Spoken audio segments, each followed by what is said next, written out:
নবী করিম সাল্লাল্লাহু আলাইহি ওয়াসাল্লাম বলছেন, বনি ইসরাইলের 3 জন লোক একবার রওনা হয়েছিল কোথাও যাওয়ার পথে। তারা এক পাহাড়ি এলাকা দিয়ে যাচ্ছে, ঝড় শুরু হলো। ঝড়ের থেকে বাঁচার জন্য, আত্মরক্ষা করার জন্য তারা একটি গুহার মধ্যে আশ্রয় নিল।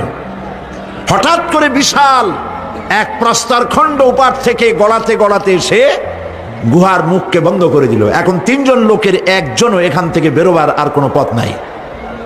3 জন লোক মরে যাবে, জীবন সম্পর্কে হতাশ হয়ে তারা কাঁদাকাটি শুরু করলো।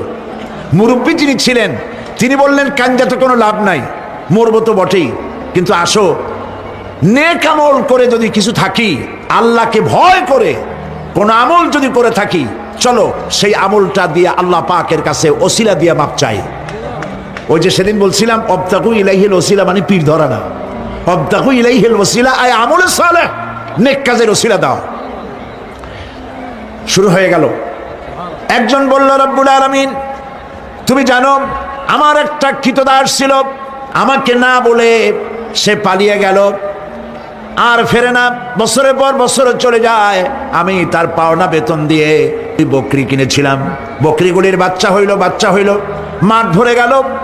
অনেক বছর পর ওই কৃতদাস যখন আমার কাছে ফিরে এলো, আমি তাকে বললাম, আল্লাহর বান্দা, এই মাঠ ভরা যত ছাগল দেখতে পাও সব তোমার নিয়ে বাড়ি চলে যাও।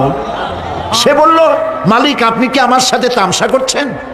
আমি তো না বলে গেছি আপনার কাছে, পালিয়ে গেছি, আমার তো শাস্তি হওয়া উচিত, আর আপনি আমাকে তামসা করতে যাবেন? না, তামসা না, তোমার বেতনের টাকা দিয়ে আমি এগুলি কিনেছিলাম, ওগুলোতে বংশ বাড়তে বাড়তে এগুলি হয়ে গেছে, এত হয়ে গেছে, কাজে এটা তোমার, আমি তোমাদেরকে এটা দিয়ে দিলাম, তুমি নিয়ে যাও। লোকটি বলল, রব্বুল আলামিন আমি তো শুধু বেতনের টাকাটাই দিতে পারতাম, আমি তো শুধু ইচ্ছে করলে ওই টাকা দিয়ে যে কয়টা বকরি কিনেছিলাম সেগুলি দিতে পারতাম। আমি তা না করে তার বেতনের টাকার সবগুলি টাকা দিয়ে যত ছাগল হলো, বকরি হলো, সব দিয়ে দিলাম। এই কাজটা যদি আল্লাহ তোমারে ভয় করে করে থাকে, মেহেরবানি করে এই পাথরটা সরাইয়া দাও। নবীজি বলছেন, আল্লাহ রাব্বুল আলামিন সঙ্গে সঙ্গে তার আপন কুদরতে পাথর সরাই দিলেন, কিন্তু মানুষ বেরোবার মতো পথ তখনও হলো না, অল্প একটু জায়গা সরেছে। আর একজন বলল, রাব্বুল আলামিন তুমি জানো আমি এক সুন্দরী যুবতী নারীর প্রতি আকৃষ্ট হলাম, তাকে আমি কুপ্রস্তাব দিলাম, কোনো ক্রমে রাজি করতে পারি নাই, বহু টাকার বিনিময় আমি যখন তাকে রাজি করেছি, আর নির্জন জায়গায় যখন আমি তাকে উপভোগ করতে যেতেছি, তখন ওই যুবতী মেয়ে আমাকে বলল, আল্লাহর বান্দা তুমি আল্লাহরে ভয় করো। আর রব্বুল আলামিন আমার দীর্ঘদিনের এই আশা, এত টাকা দিলাম, এর বিনিময়ে আমি যখন আমার কুপ্রবৃত্তিকে চরিতার্থ করতে যাব, এমন সময় যখন ওই মহিলা যখন বলল আল্লাহরে ভয় করো, তোমার ভয় আমার মনের মধ্যে এতটা গালিব হয়ে গেল, আমি এটাকে ছেড়ে দিয়ে তওবা করে দূরে পালাইয়া গেলাম। আয় আল্লাহ তাআলা, এই কাজটি যদি তোমাকে ভয় করে করে থাকি, তাহলে তুমি মেহেরবানি করে পাথরটারে সরাইয়া দাও। নবীজি বলছেন, সঙ্গে সঙ্গে পাথর আরো একটু সরে গেল, কিন্তু তখনও মানুষ বেরিয়ে যাওয়ার মতো পথ হয় নাই। তৃতীয় ব্যক্তি বলল, রব্বুল আলামিন তুমি জানো আমি গরিব মানুষ, কয়েকদিন পর্যন্ত বহু চেষ্টা করেও কিছু সংগ্রহ করতে পারি নাই, ছেলে মেয়ে না খাওয়া, আমার বুড়ি মা না খাওয়া, আমার স্ত্রী না খাওয়া, সারাদিন কাজ করে কিছু পাই নাই। যখন আমি বাড়ি ফিরলাম গভীর রাত্রে, স্ত্রী জিজ্ঞেস করলো কিছু পেয়েছো নাকি? আমি বললাম কিছু পাই নাই। স্ত্রী তখন আমাকে বলল, আমার যে বকরি ছিল ওই বকরি দহন করে সামান্য একটু দুধ, 1 গ্লাস দুধ গরম করে রেখেছি, তোমার মায়ের দেই নাই, বাচ্চাদের দেই নাই, আমি নিজে খাই নাই, তুমি কষ্ট করেছো, তুমি খাও। লোকটি বলল, রব্বুল আলামিন আমার ওই দুধের গ্লাস হাতে নিয়ে স্ত্রীর ক্ষুধার্ত চেহারা দেখে আমার মনের মধ্যে মায়া ঠিকই হলো, কিন্তু দুধ আমি তারে দিলাম না। আমার কলিজার টুকরা সন্তানগুলির দিকে, ক্ষুধার জ্বালায় অস্থির বাচ্চাগুলি, তাদের দিকে তাকালাম, বেদনায় কলিজা ভরে উঠল, দুধ আমি তাদেরও দিলাম না। এবার চলে গেলাম আমার মায়ের রুমে, যে দেখলাম আমার বুড়ি বাপ 2-3 দিন অনাহারে, মা আমার ক্ষুধায় পড়ে আছেন বিছানায়। আমি আমার সন্তানের দিকে তাকালাম, আমার স্ত্রীর দিকে তাকালাম, নিজেরও পেট আমার পেটেও দারুণ ক্ষুধা, কাউকে দুধ দিলাম না, আমার মায়েরে ঘুমের থেকে জাগাইয়া পাশে বসাইয়া সবটুকুন দুধ আমার মায়েরে খাওয়াইয়া দিয়েছিলাম। রব্বুল আলামিন, এই কাজটি যদি আমি তোমাকে ভয় করি করে থাকি রব্বুল আলামিন, তাহলে মেহেরবানি করে পাথরটা সরাই দাও। আমার নবীজি বলছেন সঙ্গে সঙ্গে পাথরটি গুহা মুখ থেকে সরে গেল। আল্লাহ পাককে ভয় করা, ভয় করে চলার একটি দৃষ্টান্ত, এভাবে অনেক দৃষ্টান্ত হাদিস শরীফের মধ্যে এবং কোরআনের মধ্যে রয়েছে। প্রিয় ভাই সব, মানুষের মর্যাদা টাকায় বাড়ে না। আপনি সৈয়দ বংশের লোক, এটা দেখার আল্লাহর কোনো জরুরত নাই। আপনি বড় আলেম, এটা দেখার জরুরত আল্লাহর নাই। আপনি প্রধানমন্ত্রী, আপনি প্রেসিডেন্ট, দেখার কোনো দরকার আল্লাহ পাকের নাই। কোন পয়গম্বরের বাপ, কোন পয়গম্বরের মা, কোন পয়গম্বরের স্ত্রী, তাও দেখার দরকার নাই আল্লাহ পাকের। আল্লাহ পাকের কাছে মর্যাদা, ইন্না আকরামাকুম ইনদাল্লাহি আতকাকুম। তোমাদের মধ্যে আল্লাহর কাছে মর্যাদা হচ্ছে সেই ব্যক্তির যে ব্যক্তি তোমাদের মধ্যে সব থেকে বেশি আল্লাহ পাককে ভয় করে। সুবহানাল্লাহ। একটি সহজ ব্যাখ্যা এভাবে দেওয়া যায় তাকওয়া কাকে বলে। একটি সংকীর্ণ রাস্তা, সেই রাস্তা দিয়ে, সেই রাস্তার দুই দিকে আছে কাঁটা যুক্ত লতা পাতা। এরকম একটা রাস্তা দিয়ে যখন আপনি যাবেন, তখন আপনি বলুন তো, তখন আপনি বলেন কিভাবে যাবেন? আপনার গায়ে জামা আছে, চাদর আছে, রাস্তাটা খুব ন্যারো, দুই দিকে কাঁটা যুক্ত লতা পাতা। বেতের গাছ দেখছেন, বেত, ওই রকমের বেতের কাঁটা যুক্ত লতা পাতা আছে। যাবেন কেমনে? যাওয়ার সময় জামা কাপড় খুব আঁটশত করে সতর্ক হয়ে আপনি যাবেন, যাতে কাঁটা লেগে আপনার জামা না ছেড়ে, আপনার গায়ের চামড়া না ছেড়ে। এটার নামই হচ্ছে তাকওয়া, সতর্কতা অবলম্বন করে চলা। এটার একটা দৃষ্টান্ত আমি এইভাবে দেই। বাইন মাছ তো আমরা সবাই কম বেশি লোকেরা খায়। চট্টগ্রামে বাইন মাছরে কি বলে?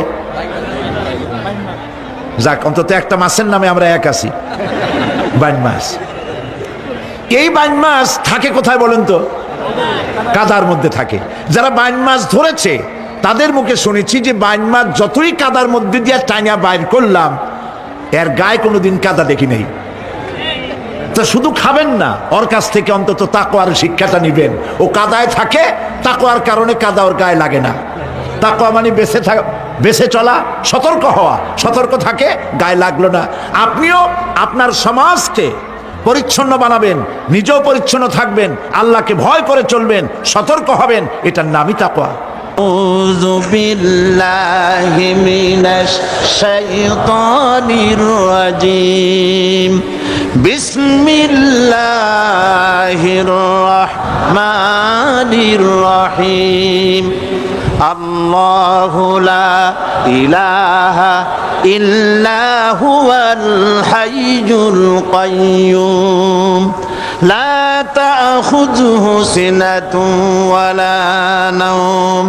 লাহু মা ফিস সামাওয়াতি ওয়া মা ফিল আরদ। من ذا الذي يشفع عنده إلا بإذنه يعلم ما بين أيديهم وما خلفهم ولا يحيطون بشيء من علمه إلا بما شاء وسع كرسيه السماوات والأرض ولا يؤوده حفظهما وهو العلي العظيم। সাদাকাল্লাহুল আযীম। সবাই বলেন সাদাকাল্লাহুল আযীম। আয়াতুল কুরসি, আগে এটার অর্থ করে নেই। আল্লাহু লা ইলাহা ইল্লা হুয়াল হাইয়ুল কাইয়্যুম। আল্লাহ হচ্ছেন তিনি যিনি ছাড়া কোনো ইলাহ নাই, যিনি সার্বভৌমত্বের একমাত্র মালিক। লা তাখুযুহু সিনাতুন ওয়ালা নাওম, যাকে ঘুম এবং তন্দ্রা স্পর্শ করে না। লাহু মা ফিস সামাওয়াতি ওয়া মা ফিল আরদ, আকাশ ও জমিনে যা কিছু আছে সবই তার। মান যাল্লাযী ইয়াশফাউ ইনদাহু ইল্লা বিইজনিহি, কে আছে এমন যে তার কাছে সুপারিশ করতে পারে তার বিনা অনুমতিতে? মা বাইনা আইদিহিম ইয়ালামু মা বাইনা আইদিহিম ওয়া মা খালফাহুম, তিনি সবার অগ্র পশ্চাৎ এর সব কিছুর খবর রাখেন। ওয়ালা ইউহিতুনা বিশাইইম মিন ইলমিহি ইল্লা বিমা শাআ। তার জ্ঞাত বিষয়ের কিছুই মানুষ নিজেদের আয়ত্তে আনতে পারে না। অবশ্য আল্লাহ যদি কাউকে কিছু দিতে চান, ওয়াসিআ কুরসিয়্যুহু সামাওয়াতি ওয়াল আরদ, তার একচ্ছত্র ক্ষমতা এবং কর্তৃত্ব আকাশ এবং জমিনকে পরিব্যাপ্ত করে রেখেছে। ওয়ালা ইয়াউদুহু হিফযুহুমা ওয়া হুয়াল আলিয়্যুল আযীম। আর আকাশ এবং পৃথিবীর রক্ষণাবেক্ষণ করতে গিয়ে আল্লাহ পাক মোটেই ক্লান্তি বোধ করেন না। আর তিনি হচ্ছেন এক মহান শ্রেষ্ঠতম সত্তা। বলি সাদাকাল্লাহুল আযীম। আয়াতুল কুরসি, এই আয়াতটি আয়াতুল কুরসি হিসেবে পরিচিত। কি নামে পরিচিত? আয়াতুল কুরসি।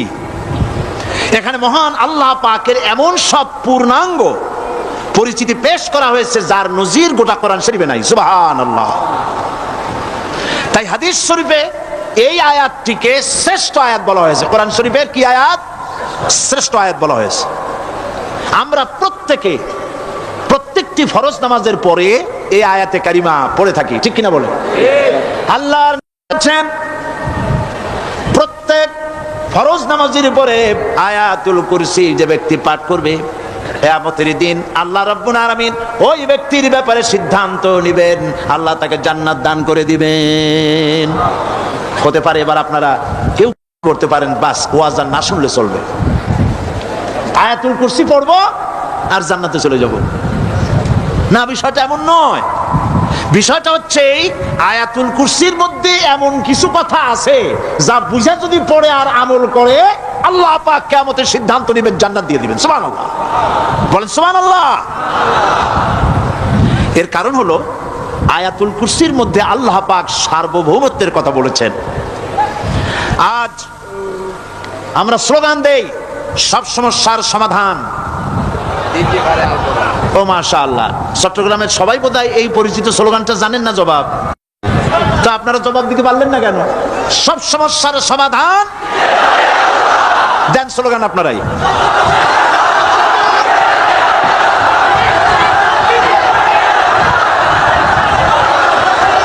এটা শুধু স্লোগান নয়, সব সমস্যার সমাধান দিতে পারে আল কোরআন। এটা শুধু স্লোগান নয়, এটাই বাস্তবতা, এটাই বাস্তব সত্য।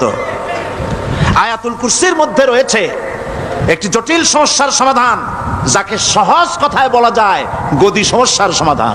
কুরসি মানে হলো গদি। আজকাল গদি নিয়ে কি হচ্ছে টের পাচ্ছে না ভাই? এই গদি নিয়ে টানাটানি হচ্ছে পৃথিবীর সর্বত্র। সার্বভৌমত্বের মালিক কে হবে? এটা তো আপনারা বলতেছেন, কিন্তু যারা কোরআন জানে না তারা বলে সার্বভৌমত্বের মালিক জনগণ। দেখেন না, ওরা বলে সকল ক্ষমতার উৎস জনগণ। কারা বলে? নেতা নেত্রীরা বলেন সকল ক্ষমতার উৎস। কর না কেন? উৎস জনগণ। এই কথাটা হলো আসলে ভোটারদেরকে পাম্পট্টি দেওয়া, আপনাদেরকে ফুলাইয়া ডানলপ টায়ার বানায়। আপনারা খুব খুশি হবেন সমস্ত ক্ষমতার উৎস তাহলে আমরা। আরে বাবারা, তোমরা সকল ক্ষমতার উৎস যার পেট ভরা ময়লা, নাকের মধ্যে ছাতা, দাঁতে ছাতা, তুমি হবা সকল ক্ষমতার উৎস। আহার, ক্ষমতার ঠেলায় একটা সাপ দেখলে ভয়তে সিট হয়ে পড়ো, সাইকেলের টায়ার বাস্ট হইলে হার্ট ফেল করে। সকল ক্ষমতার উৎস, সকল ক্ষমতার উৎস জনগণ। এই কথা বলা কবিরা গুনাহ, এই কথা বিশ্বাস করা হারাম, এই কথা বিশ্বাস করা শিরক। কারণ সকল ক্ষমতার উৎস জনগণ এই কথা যদি বলা হয় তাহলে কোরআনে কারীমের সাথে কন্ট্রাডিকশন হয়, সাংঘর্ষিক। আল্লাহ পাক কি বলেছেন? আল্লাহ পাক বলেছেন আন্নাল কুওয়াতা লিল্লাহি জামিআ। বলেন আন্নাল কুওয়াতা লিল্লাহি জামিআ। আমার আল্লাহ রাব্বুল আলামিন বলেন, জেনে রাখো নিঃসন্দেহে সকল ক্ষমতার উৎস কেবলমাত্র আল্লাহ রাব্বুল আলামিন। সকল ক্ষমতার উৎস কে? জোরে বলেন আল্লাহ, আল্লাহ, আল্লাহ। তিনি একমাত্র সকল ক্ষমতার উৎস। কোরআন আয়াতুল কুরসি আল্লাহ কোরআনে নাজিল করে সার্বভৌমত্বের মালিক কে হবে সমস্যার সমাধান করে দিলেন। রাসূল করিম সাল্লাল্লাহু আলাইহি ওয়াসাল্লাম মানুষের সার্বভৌমত্ব খতম করে মদিনায় আল্লাহর সার্বভৌমত্ব কায়েম করে তিনি একটি রাষ্ট্র কায়েম করলেন। মদিনার রাষ্ট্রের সার্বভৌমত্বের মালিক কে ছিলেন? আল্লাহ। জোরে বলেন, কে ছিলেন? আল্লাহ। মানুষ তখন দেখতে পেল খোদাই সার্বভৌমত্বের ভিত্তিতে যে রাষ্ট্র গঠন হয় সেই রাষ্ট্র মানবতার জন্য কত কল্যাণকর হয়। সুবহানাল্লাহ বিহামদি। আয়াতুল কুরসিতে বলা হলো যে সার্বভৌমত্বের মালিক এই ক্ষমতাটাকে আরবিতে বলা হয় উলুহিয়াত। এই ক্ষমতাকে সার্বভৌমত্বের ক্ষমতাটাকে আরবিতে কি বলা হয়? উলুহিয়াত। আর যার হাতে এই ক্ষমতাটা থাকে তাহলে বলে ইলাহ, তাকে কি বলা হয়?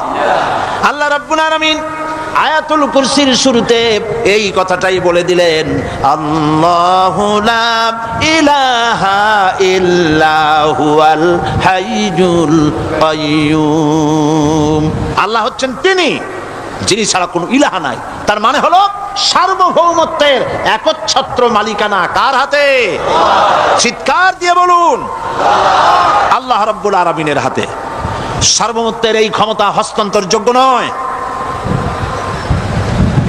আর সার্বভৌমত্বের মালিক যিনি হবেন তার শুরু থাকবে না, শেষও থাকবে না।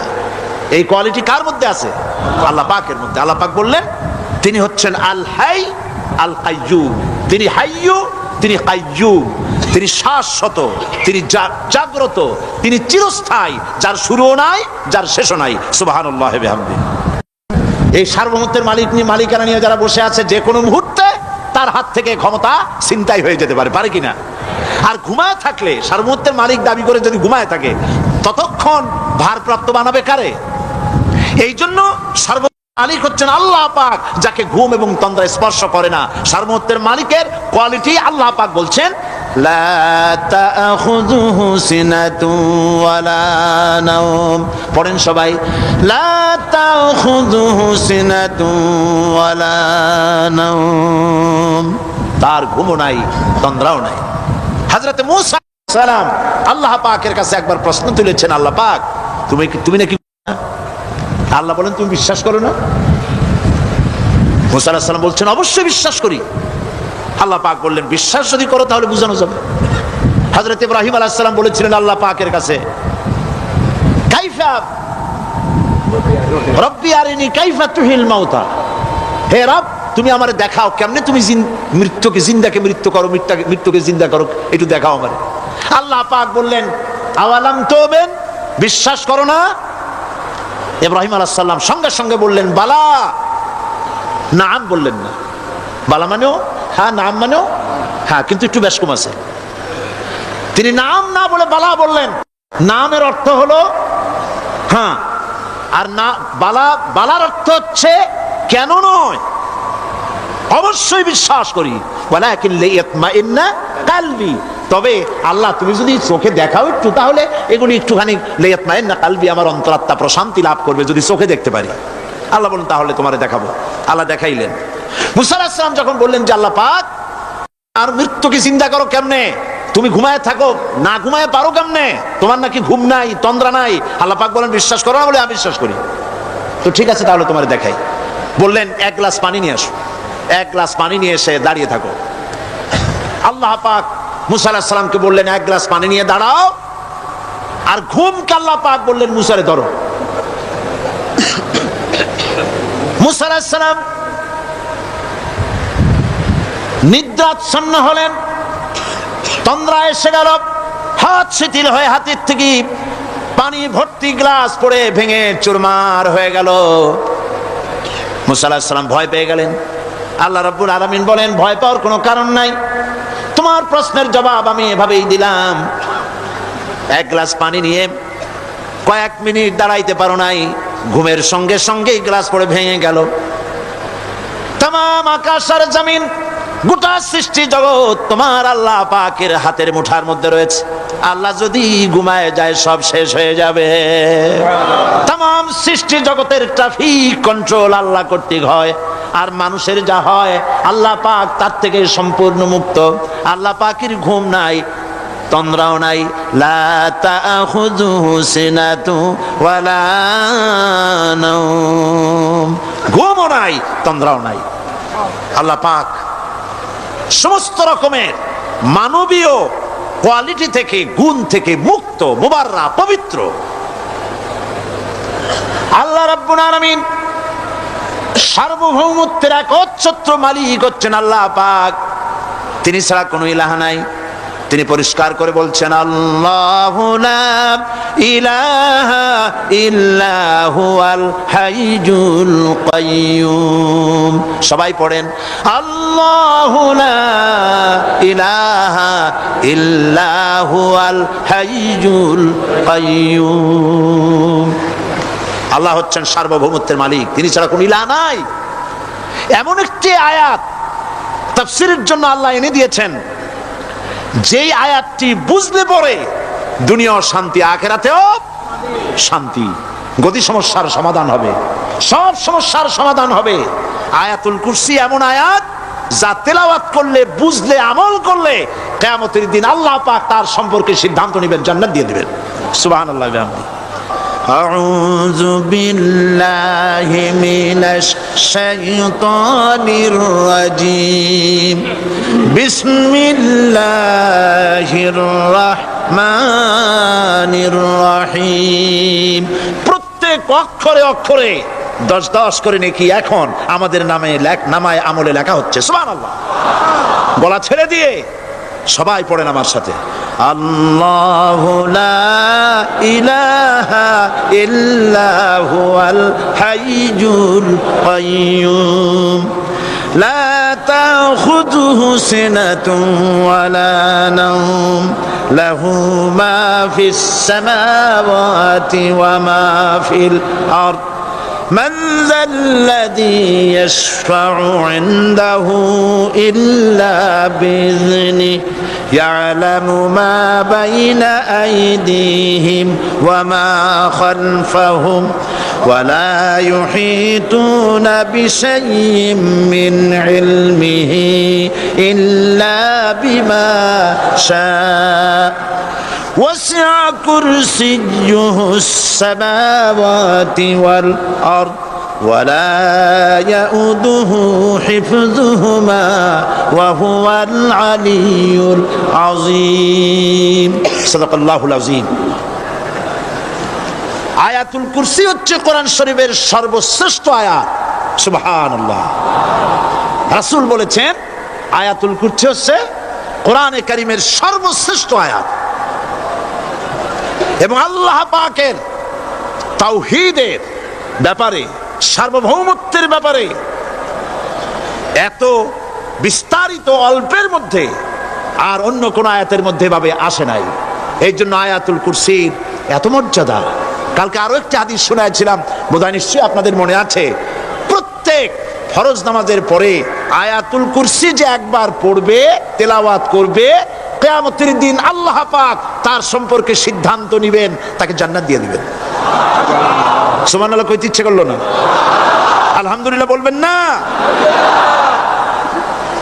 তার অর্থ হলো এই আয়াতুল কুরসি যদি মানুষ পড়ে আর বোঝে, আর ওই অনুযায়ী যদি আকীদা তৈরি হয়, জীবন তৈরি হয়, তার জীবন জান্নাতের জন্য তৈরি হয়ে যায়। গতকাল আল্লাহ পাকের সার্বভৌমত্বের কথা আমরা আলোচনা করেছিলাম। আলোচনা করব আল্লাহ পাকের পরিচয়। আল্লাহ পাক তিনি কে? আমরা বলি আল্লাহ। আমরা কি বলি? বলেন সবাই, কি বলি? আমি অনেকবার আপনাদেরকে এই কথাটা বলেছি, বোধহয় নিশ্চয়ই মনে আছে। আল্লাহ এই উচ্চারণটা আমাদের অনেকের হয় না, কেউ বলে না আল্লাহ। আল্লাহ পাকের উচ্চারণটা হচ্ছে, আল্লাহ পাকের নামকরণ হচ্ছে আল্লাহ। মুখটা একটু গোল হয়ে যাবে, বলেন আল্লাহ আল্লাহ আল্লাহ। পৃথিবীতে বিভিন্ন জাতি তার স্রষ্টাকে, তারা যাকে স্রষ্টা মনে করে, বিভিন্ন নামে ডাকে। কেউ বলে ভগবান, কেউ বলে ঈশ্বর, কেউ বলে পরমেশ্বর, কেউ বলে বিধাতা, কেউ বলে গড। বিভিন্ন নামে লোকেরা এভাবে ডাকে। তো ভগবান বললে তার প্রতিশব্দে স্ত্রীলিঙ্গে কি আসে বলেন? ভগবতী। ঈশ্বর বললে স্ত্রীলিঙ্গে কি আসে? ঈশ্বরী। বিধাতা বললে তার স্ত্রীলিঙ্গে কি আসে? বিধাত্রী। গড, এটার স্ত্রীলিঙ্গে আসলে কি হবে?